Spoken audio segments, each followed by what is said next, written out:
Hello and welcome to Deja View, Ithacan's weekly review podcast. I'm your host, Jake Leary, and I am here today with staff writer Antonio Ferme and Colin Tessier.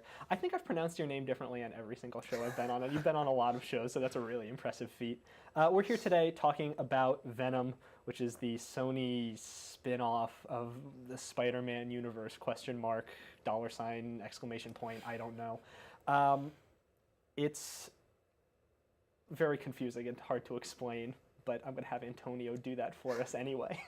Yeah, it's hard to explain a movie when it doesn't really have a plot, but I'll try and do it the best I can.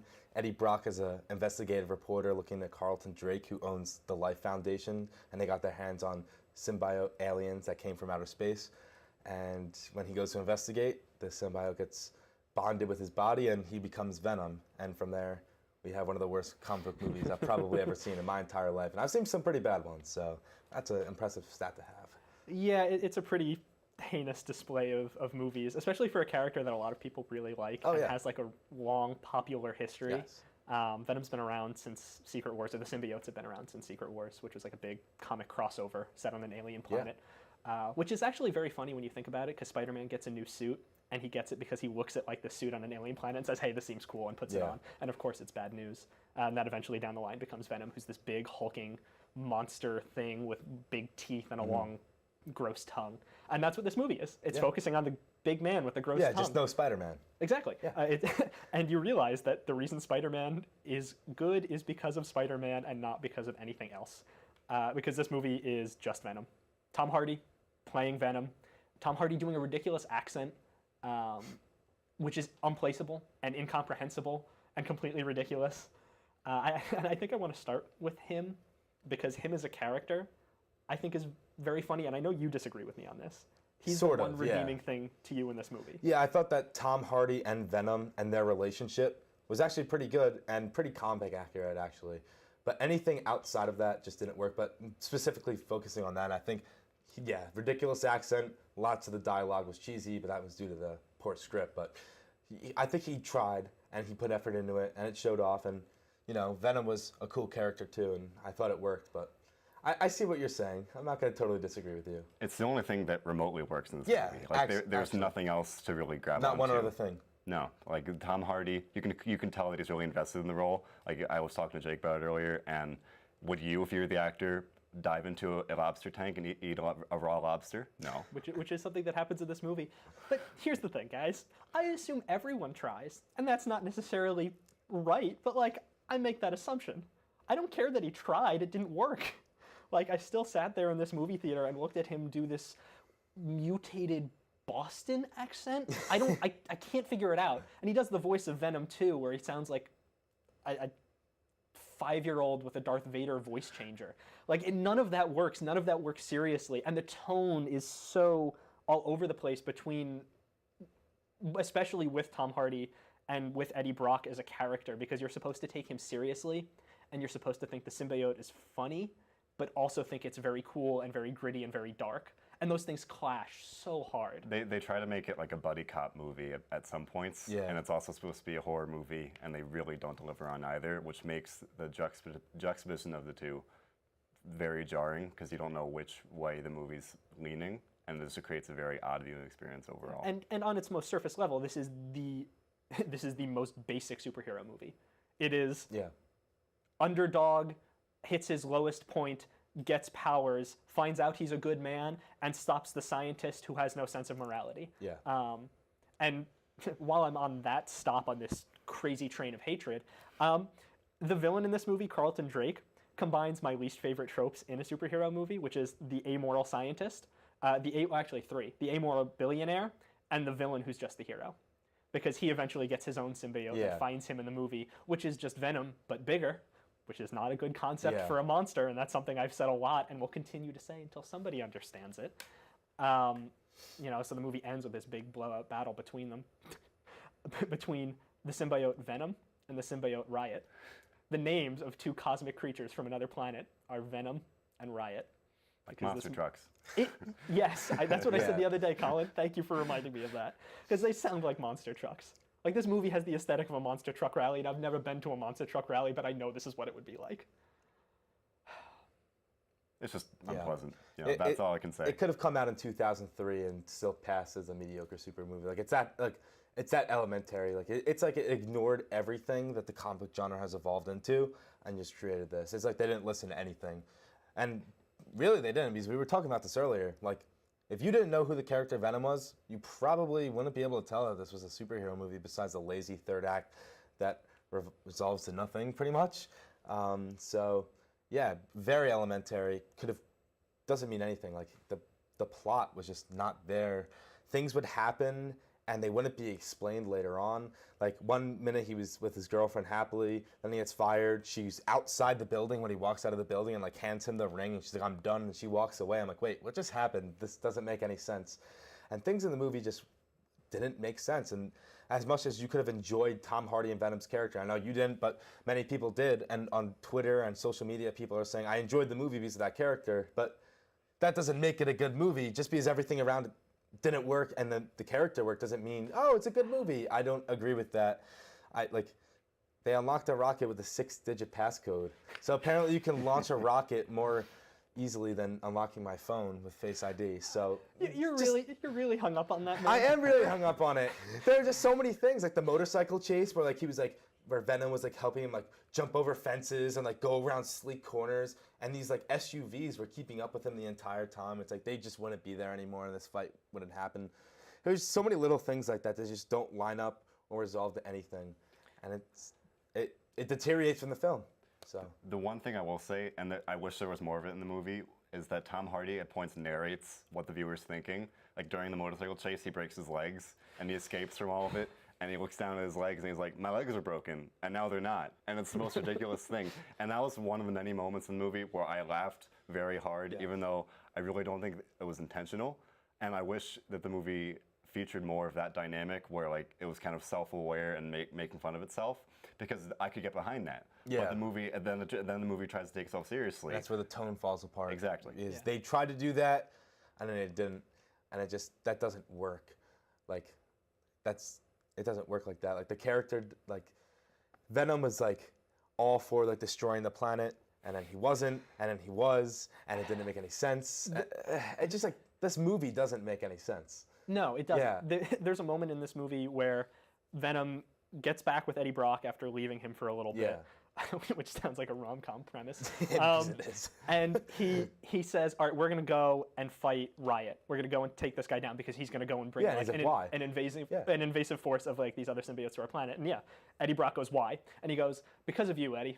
You know, you changed my mind. You made me see the light. I liked you. And there was nothing, like, they didn't have a good relationship or anything. The reasoning was the symbiote says, I'm the loser on my planet, you're a loser on this one, let's be friends and save the world that I like now for no real reason at all. He was on top of the skyscrapers, like, wow, this place is kind of beautiful. Like, one little thing, like, that doesn't move forward a movie. If they really developed their relationship more and focused less on the life foundation and really focused on that relationship, yes, that could have been a good premise. Possibly. It would have been elementary, but if it worked, then you could be okay with it. You would sit well with it. But they didn't focus on that relationship enough, and that was easily the best thing in the movie. Yeah, and instead you get Eddie Brock, who is a character with zero agency, and Venom, who has the personality of an aggressive 15-year-old boy. And that doesn't work. Yeah. And Eddie Brock is played up as a hero, too. Yeah. Where you only see him acting intentionally in the beginning of the movie, when he ruins his girlfriend's life and ruins his career, and we're supposed to believe that he's a good journalist and a renowned journalist. Yeah. As a journalism student here at Ithaca College, he is not a good journalist. He just has no... Like, everything he stands for just doesn't make it just makes him look like a selfish douchebag. Mm-hmm. Like, all his motivations, like, do not line up with, like, journalism at all, which is the funniest part. That's when I knew the movie didn't make any sense. He has no sense of ethics. No. And then the second he bonds with the symbiote, he does nothing. Because he doesn't care. No, well, it's not even that. He does care, but he's a flesh puppet for this black glob of goo that rides him around like a motorcycle the entire time. He does nothing. Anytime that something heroic happens, it's because he's trying to run away, and Venom shoots a blob out of him, like in this weird, these like Stretch Armstrong arms that are coming out of his body. He's like an action figure that, like, where you can stretch the arms out. Yeah. Yeah, no, that's all he is, which speaks to how poorly these characters are designed too. Venom is very comic accurate, but it doesn't work in the context of this movie, I think.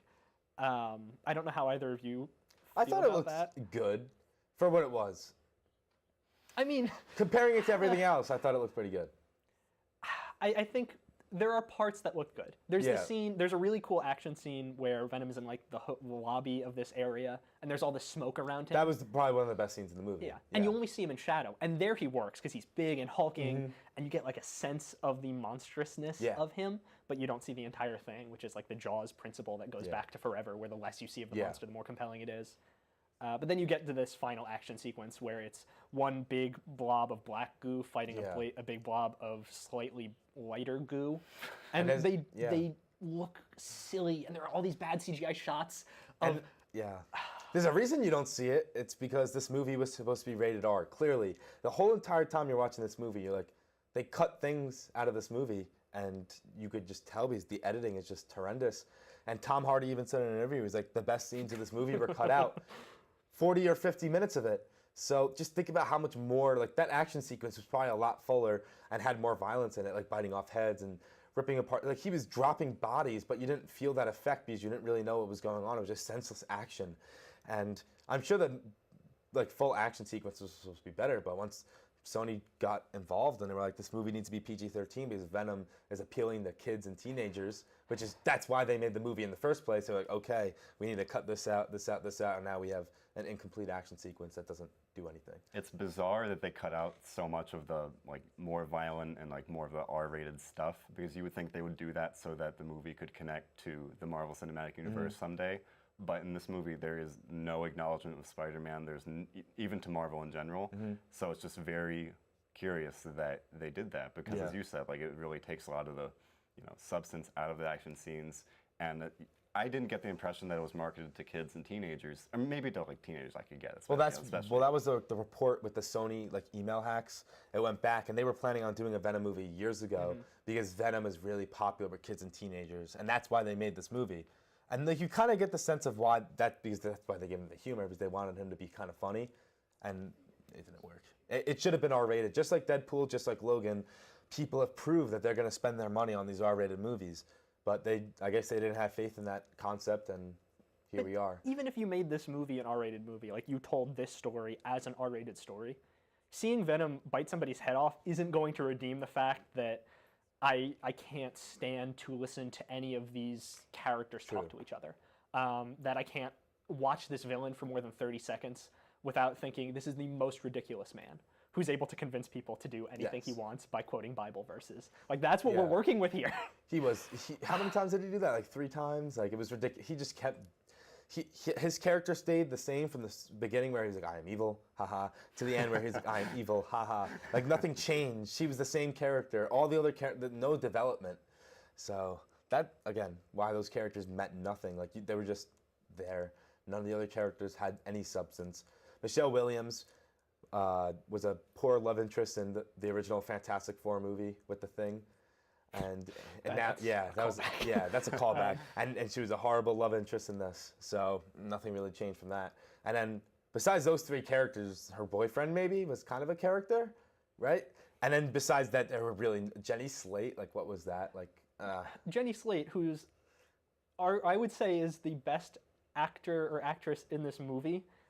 Who is known for her comedy and personality and overall charm. And not to say that like she can't branch out, because obviously that's a good career move. But she has a nothing character who gets murdered halfway through the movie to no end. And also her character doesn't make sense. No. She's portrayed as a smart person who wants to expose the secrets inside the Life Foundation. So she goes to Eddie Brock, somebody who is notoriously disgraced and has no power, voice, or agency in the journalism world anymore, because he's been rejected by everybody across the country, which you're told. Like, he got run out of New York for being a bad journalist, so he went to San Francisco. Yeah. There are a lot of little problems in this movie that undermine it, and there are a lot of big problems too. That's the problem. The little problems just are like exemplified by the big problems. And it just makes them that much glaring because you're not like invested in the film. Those little problems are so much more apparent. Like in a Marvel movie that you're enjoying, sure, it can have some problems, but you're not noticing them because you're enjoying the overall movie. With this, you didn't have that. No, so that when you get to the end, and the credits start to roll, you feel no attachment whatsoever. And then when the stuff after the credits starts to happen, you feel no attachment either. And that's something that we're going to go and unpack to the best of our ability right now. Yeah. Guys, did you know Venom was a comic book movie? No. All right, thank you, Antonio. It didn't feel like one. Actually, it felt too much like one. Given the fact that it's a comic book movie, that means it has after the credit scenes like every single other comic book movie and big budget movie on the planet now. Yeah. And this one has two in the course of this 15-minute monstrosity of visual effects artists. No offense to anybody who worked hard on this. The first one is actually about the movie Venom. Features a popular comics character. Do you want to give us a little taste of what that was, Antonio? So Eddie Brock walks into this prison cell, and the guard says, not a lot of people come to visit him, but so be careful, and they let him in. And there you see Woody Harrelson with a red wig that looks like it's taped to his head, and he goes, "My name is Cletus, and when I get out of here, and I will," and he looks at the camera, "there will be carnage." And it was probably one of the worst things I've ever seen. And I love Woody Harrelson, and I love the Carnage character. And I was just, I wanted to laugh, but I was like so like upset and furious at what I just watched that I was like, I couldn't even laugh. It was an SNL skit. That could have been on SNL, like making fun of the Venom movie and like introducing Carnage. And like guest star Woody Harrelson is wearing a red wig. Woody looks like a cross between Ronald McDonald and Raggedy Ann. Yeah. And like the fact that he's probably going to be the main villain in the likely sequel to this movie boggles my mind. Like, I cannot take this guy seriously, and I've only seen him for 10 seconds. Yeah. But in a way, it's fitting, because you can't take Eddie Brock seriously either. Very fair. So you can have both of these ridiculous cartoon characters of people hitting each other with their goo, which is what this sets up. Like, it's a really... Like all after the credit scenes are, in fairness, like it's a really naked attempt at hyping people up. But this one's blatant. And like Marvel does it in a way it's usually pretty subtle, or at least you can respect it. This one is just grabbing for attention. It's not even that, it's just poorly done. There have been Marvel after the credit scenes that are equally, hey, we're making more movies, come and watch them. Fair. I can't remember, I think the end of Hulk, where Nick Fury is talking to Ross, Jr., or whoever it is, when they introduce that idea of like, let's bring these people together. That's a real naked attempt, but it works. It gets you excited, like it builds on things. This is, oh my God, what did they do to Woody Harrelson?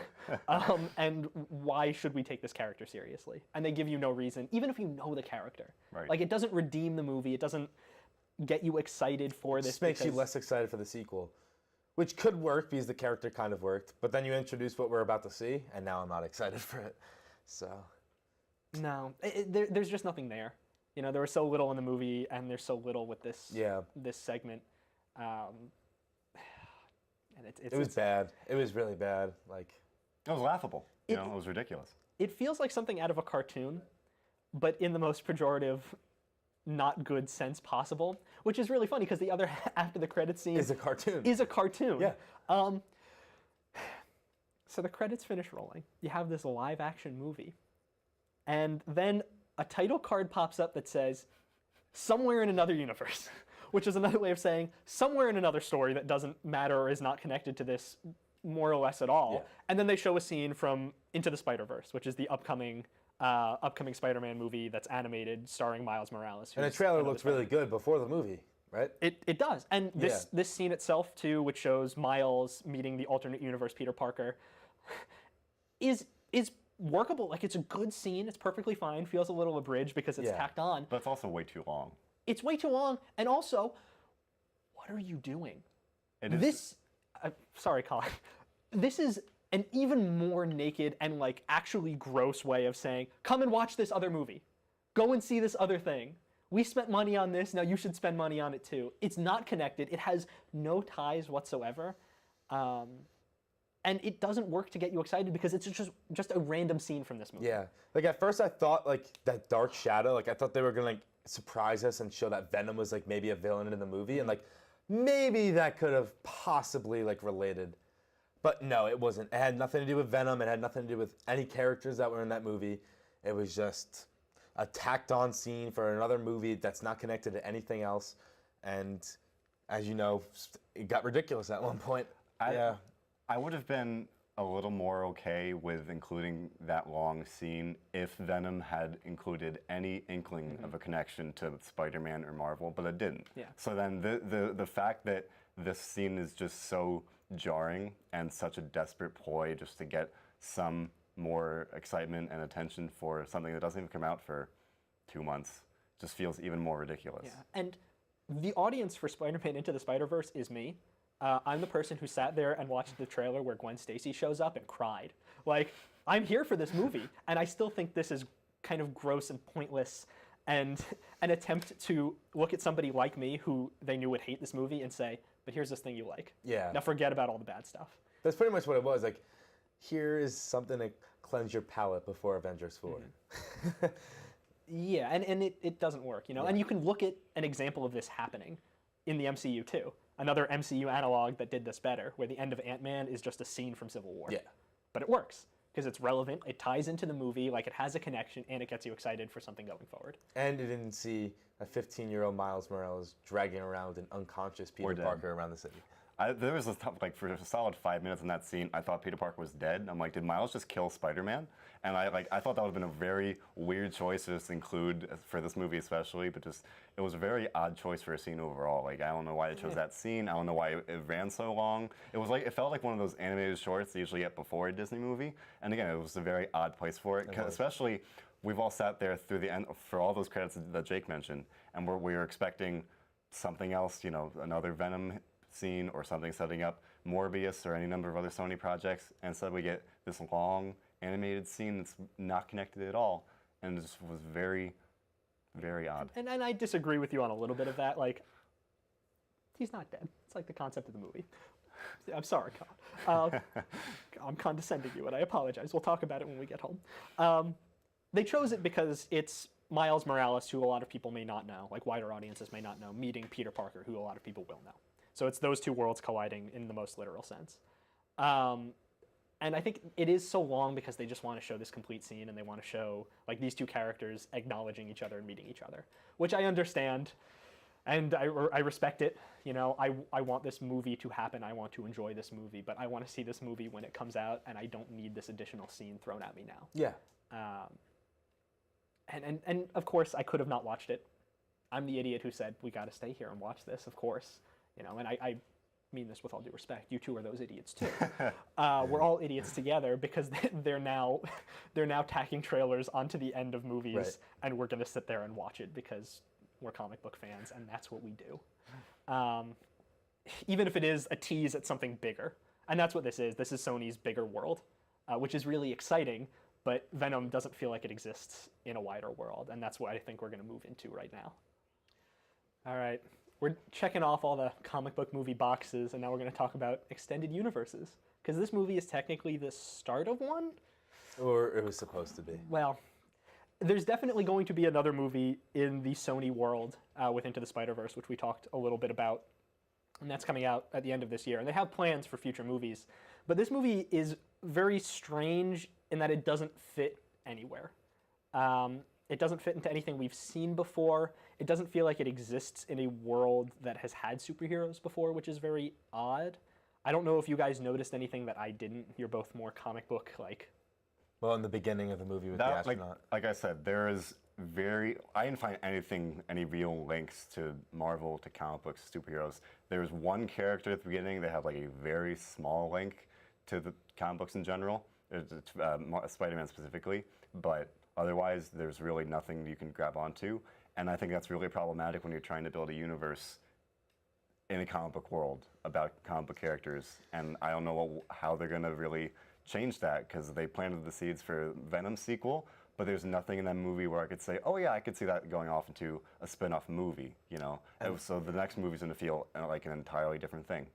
It's funny because usually with these kind of movies that are usually better, we're complaining about how they do too much, or they have too much focus on setting up these cinematic universes. That's been a topic of discussion since, you know, the MCU's beginning and when these DCU movies started coming out and they started, you know, the whole movie was dedicated to setting it up. Like Avengers Age of Ultron was setting up Civil War and Infinity War and Thor Ragnarok. Like this movie's the opposite where there's no substance and it's setting up nothing. Yeah.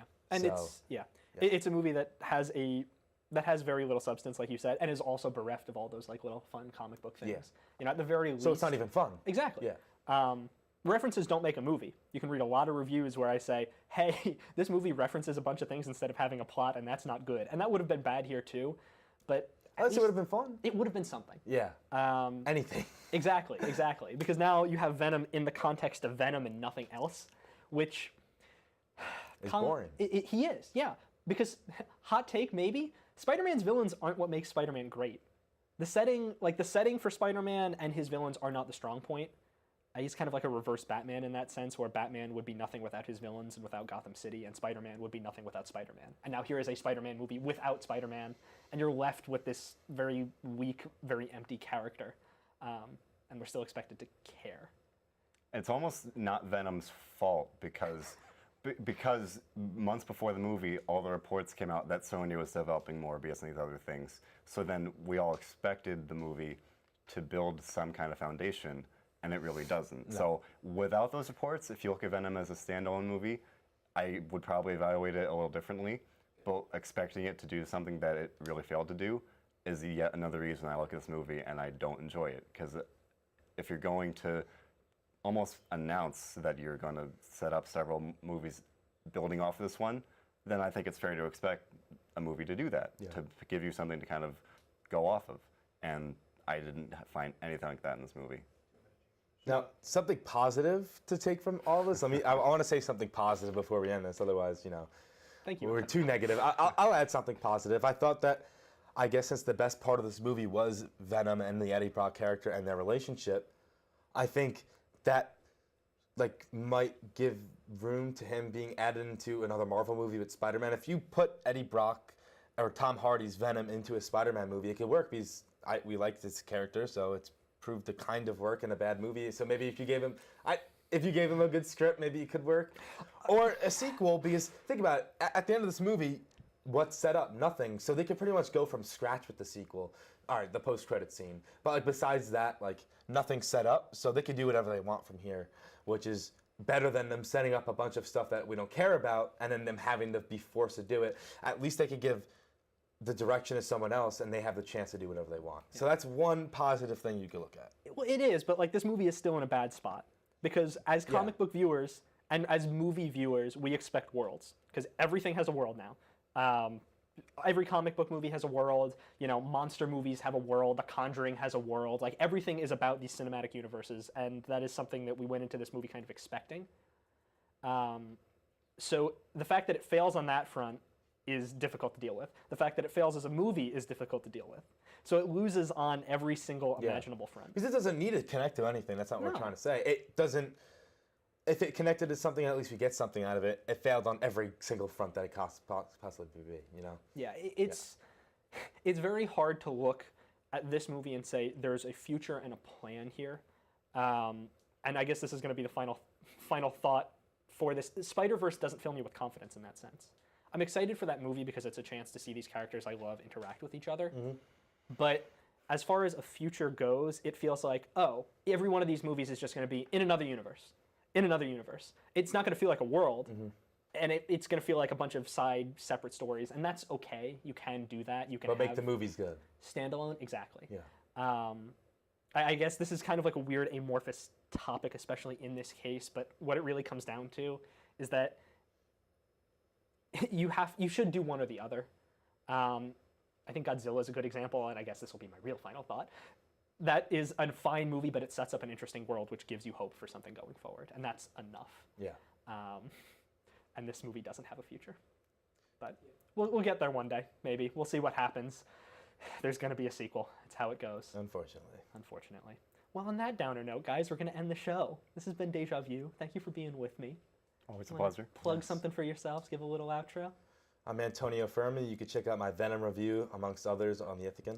I'm Colin Tessier. You can look at my reviews for the Ithacan and as well as for Comic Book Roundup and Fansided.